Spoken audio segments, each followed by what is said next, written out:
All right, folks. So here's what we have today for practice number 2. This is practice 2. John was given the equation. There's an equation to solve.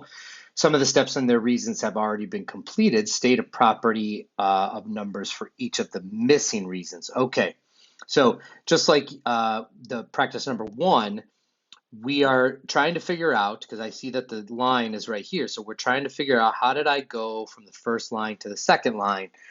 Well, the dead giveaway is the fact that there were parentheses in the first line, but there's not parentheses in the second line. That's almost always going to be distributive property, but we can double check it, and sure enough, distributive property. Okay, so then what happened down here? So for the next one, we're trying to figure out, okay, so now I'm here on this third line. 8a plus 12 equals 34 minus 14a, which gave us 22a plus 12 equals 34. So what happened there? Well, what happened is we added 14a to both sides, which got rid of the 14a on the right-hand side. And then when you added 8a and 14a, you got 22a. So that's what happened. So what property is that? Well, whenever you do to something to both sides of an equation, whatever you do to one side, you got to do to the other. That's called a property of equality. And in this case, we added to both sides. So this would be the addition, or the additive addition property of equality. Okay. Question 2. If 3 times x minus 2 equals 2x plus 6, the value of x is, this is a straightforward solving. So I see distribution, which means I need to simplify first. So I'm going to go ahead and distribute. 3 times x is 3x. 3 times 2 is 6. Equals 2x plus 6. And now I just need to get all my variables on one side and all my constants on the other. I'm going to subtract 2x from both sides. 3x minus 2x is 1x. You do not need to write the 1. Add 6 to both sides to get x by itself. That cancels out. X equals 6 plus 6. X equals 12. Now, yesterday we talked about this a little bit. We could do a check. So if we do a check here, we're going to substitute in our value for x. So everywhere where I see an x, I'm substituting in 12. So that's going to give me 3 times 12 minus 2 is 10. 12 times 2 is 24. 3 times 10 is 30. 24 plus 6 is 30. We have a check. Okay, so far so good. All right. Which value of x makes this true? Okay, I want to talk about 2 different ways to do this. I want to talk about sort of like the algebra way, but then I want you to notice that this is a multiple choice question. So if you were on a Regents exam and this multiple choice question come up, what I would expect you to do is I would expect you to put in this value of this solution, 8. Put it in for x and see if it's true. Now here's how I would do it. I can't show you my calculator on this screen. Maybe I can figure out how to do that in the future, but I can't do it right now. But this is how I would ask you to do this. What I would want you to do, I'm just going to write this down to the side. In your calculator, I want you to go into Y1 and I want you to type the left-hand side of the equation. So remember, you can get a fraction by typing alpha y equals enter.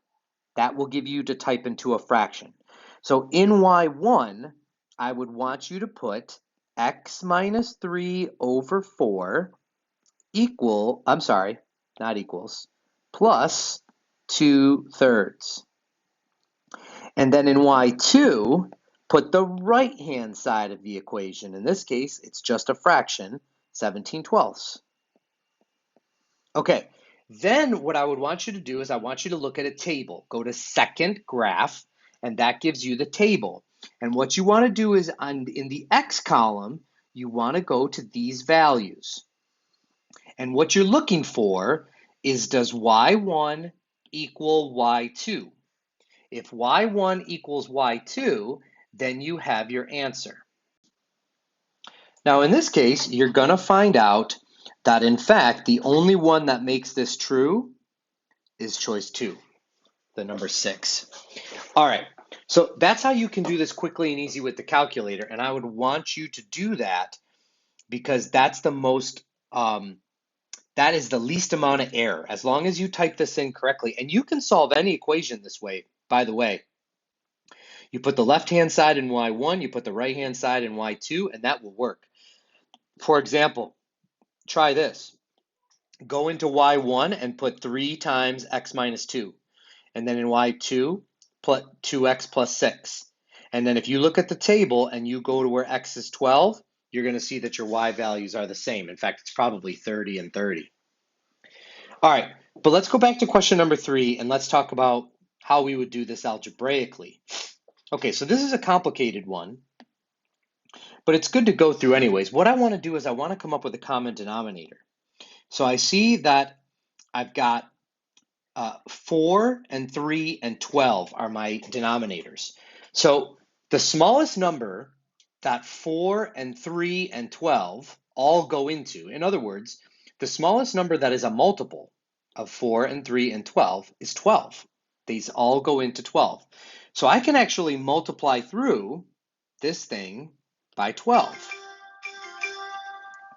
All right, and watch what's going to happen when I do that. So I'm going to have 12 times x minus 3 over 4 plus 12 times 2 is 24 over 3 equals 12 times 17. Oh, Lord, that's a big one. 12 times 17 is 204 over 12. Okay, bear with me. Mr. Burke, the fractions didn't go away. I thought you said that the fractions were going to go away. They are. Watch this. What is 12 over 4? It's 3. So this is 3 times x minus 3. What is 24 divided by 3? 8. What is 204 divided by 12? 17. See, the fractions did go away. All right, let me keep going. 3x minus 9 plus 8 equals 17. Combine like terms.